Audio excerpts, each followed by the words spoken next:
Puso ko ang kamatay.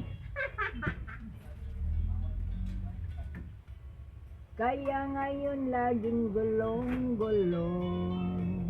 Taro nga. Puso ko sa isipan. Vlogger na ba ka?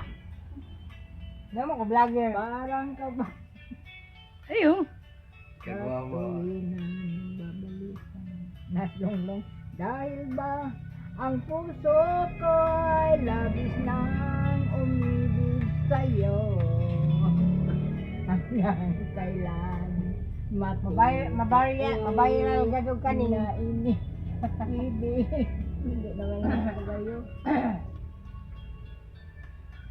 Ano ang gagawin sa utos ng damdamin? Para bang hangin na kahirap pigilin? Sana yun nawain ang pusong sa'yo'y baliw.